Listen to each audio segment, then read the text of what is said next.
আসসালামু আলাইকুম প্রিয় দর্শক। আজকের ভিডিওতে আমাদের টপিক ইসলামের 5টি স্তম্ভ। অনেকেই মনে করেন ইসলাম মানে শুধুই নামাজ পড়া বা রোজা রাখা, কিন্তু আমাদের দিন কি শুধু এতেই সীমাবদ্ধ? উত্তর হচ্ছে না। এর পেছনে রয়েছে এমন এক জীবন দর্শন যা 1400 বছর ধরে পৃথিবীকে আলোকিত করে রেখেছে। আজকের মিস্টার এক্সপ্লেইনসের এই পর্বে আমরা ইসলামের 5টি স্তম্ভকে শুধু তাত্ত্বিকভাবেই নয়, বরং আধ্যাত্মিক এবং বাস্তবিক জীবনের লেন্স দিয়ে দেখব। জানব কিভাবে এই 5টি বিষয় একজন সাধারণ মানুষকে অসাধারণ ব্যক্তিত্বে রূপান্তর করে। রাসূলুল্লাহ সাল্লাল্লাহু আলাইহি ওয়াসাল্লাম একটি হাদিসে বলেছেন, ইসলাম 5টি বিষয়ের উপরে প্রতিষ্ঠিত। আসুন একে একে সেই 5টি স্তম্ভের গভীরতা আবিষ্কার করি। ইসলামের প্রথম এবং সবচেয়ে গুরুত্বপূর্ণ স্তম্ভ হল শাহাদা বা সাক্ষ্য দেওয়া। বাক্যটি আমরা সবাই জানি, লা ইলাহা ইল্লাল্লাহু মুহাম্মাদুর রাসূলুল্লাহ। অর্থ, আল্লাহ ছাড়া কোনো সত্য উপাস্য নেই এবং মুহাম্মদ সাল্লাল্লাহু আলাইহি ওয়াসাল্লাম আল্লাহর রসুল। শুনতে একটি ছোট বাক্য মনে হলেও এর প্রভাব আসলে আসমান ও জমিনের চেয়েও বেশি। শাহাদার দুটি অংশ। প্রথম অংশ লা ইলাহা ইল্লাল্লাহ। এটি আসলে একটি বিপ্লব। এর মাধ্যমে আপনি ঘোষণা করছেন যে আমার জীবনে টাকার রাজত্ব নেই, ক্ষমতার রাজত্ব নেই, কোনো মানুষের হুকুমত নেই। আমার জীবনের চূড়ান্ত কর্তৃত্ব একমাত্র আল্লাহর। এটি মানুষকে সৃষ্টির গোলাম থেকে মুক্তি দিয়ে স্রষ্টার গোলামে পরিণত করে। দ্বিতীয় অংশ মুহাম্মাদুর রাসূলুল্লাহ, অর্থাৎ আমরা আল্লাহকে মানব, কিন্তু নিজের মন গড়া উপায় নয়, বরং সেই উপায়ে যা আমাদেরকে নবীজি সাল্লাল্লাহু আলাইহি ওয়াসাল্লাম দেখিয়ে গিয়েছেন। যে ব্যক্তি মন থেকে এই শাহাদা উচ্চারণ করে তার জীবনের কম্পাস ঠিক হয়ে যায়, সে আর দিকভ্রান্ত হয় না। দ্বিতীয় স্তম্ভ হল সালাত, যা জান্নাতের চাবি। শাহাদার পরে ইসলামের সবচেয়ে গুরুত্বপূর্ণ বিধান হলো সালাত বা নামাজ। রাসূলুল্লাহ সাল্লাল্লাহু আলাইহি ওয়াসাল্লাম খুব পরিষ্কার ভাষায় বলেছেন, সালাত হলো জান্নাতের চাবি। দিনে 5 বার ফরজ নামাজ, ফজর, জোহর, আসর, মাগরিব এবং এশা। অনেকে প্রশ্ন করেন, আল্লাহ কি আমাদের নামাজের মুখাপেক্ষী? না, আল্লাহ পবিত্র, তিনি অভাবমুক্ত, বরং আমাদেরই নামাজের প্রয়োজন।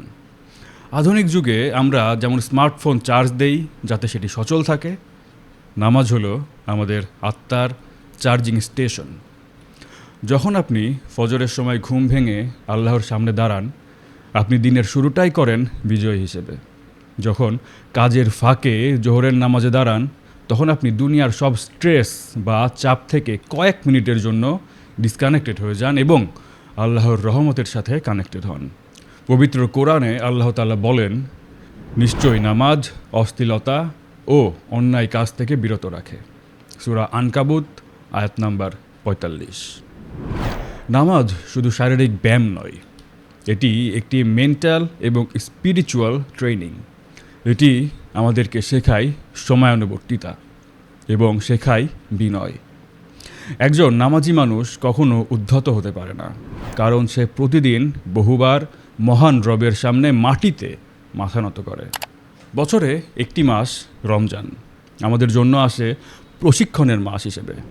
ইসলামের তৃতীয় স্তম্ভ হল সাওম বা রোজা। এখন প্রশ্ন হচ্ছে, রোজা কি শুধুই না খেয়ে থাকা? না, উপবাস তো ডায়েটের জন্যও করা যায়।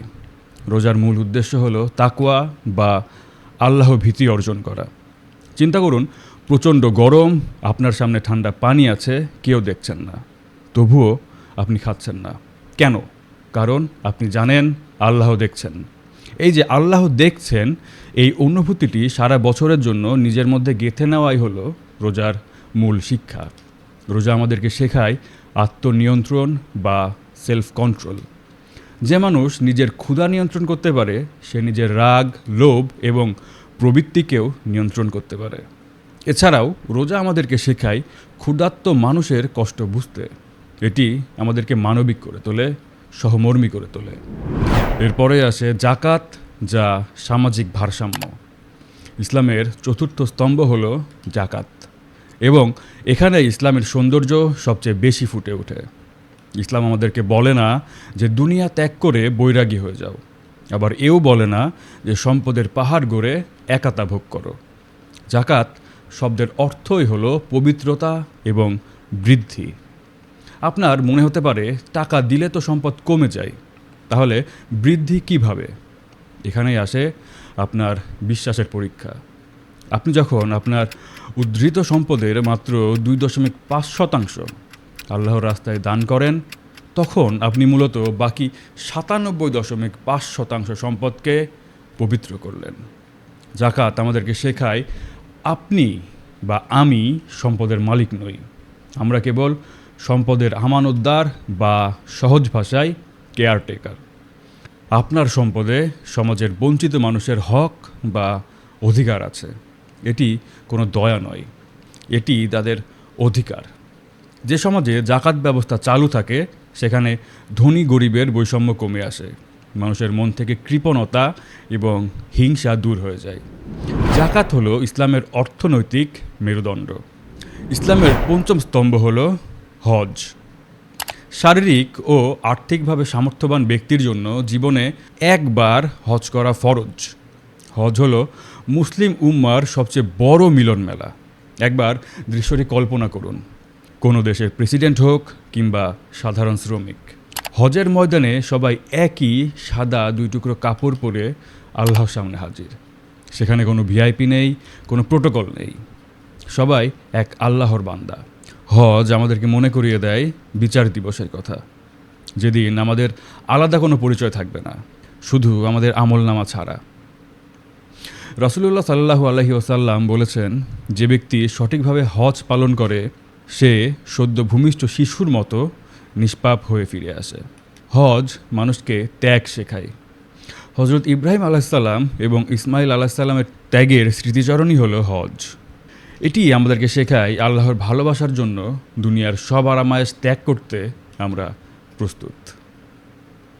প্রিয় দর্শক, আজকের ভিডিও থেকে আমরা যা জানলাম তা যদি অতি সংক্ষেপে বলি, তবে শাহাদা আমাদের বিশ্বাস ঠিক করে, সালাত আমাদের চরিত্র ঠিক করে, সাওম আমাদের আত্মা ঠিক করে, জাকাত আমাদের সমাজ ঠিক করে এবং হজ আমাদের ঐক্য ঠিক করে। এই 5টি স্তম্ভ যখন একজন মানুষের জীবনে বা একটি সমাজে প্রতিষ্ঠিত হয়, তখন সেখানে শান্তি বা ইসলাম প্রতিষ্ঠিত হয়। আসুন আমরা শুধু নামেই নই, বরং এই 5টি স্তম্ভের প্রকৃত শিক্ষা আমাদের জীবনে ধারণ করি। ভিডিওটি যদি আপনাদের ভাবনায় সামান্য পরিবর্তন এনে থাকে, তবেই আমাদের সার্থকতা। ভালো লাগলে ভিডিওটি শেয়ার করে অন্যদের জানার সুযোগ করে দিন। ইসলামী জীবন, বিজ্ঞান, ইতিহাস ও রাজনীতি সম্পর্কে এরকম আরও বিশ্লেষণধর্মী ভিডিও পেতে মিস্টার হক এক্সপ্লেইনসের সঙ্গেই থাকুন। দেখা হবে পরবর্তী ভিডিওতে। আল্লাহ হাফেজ।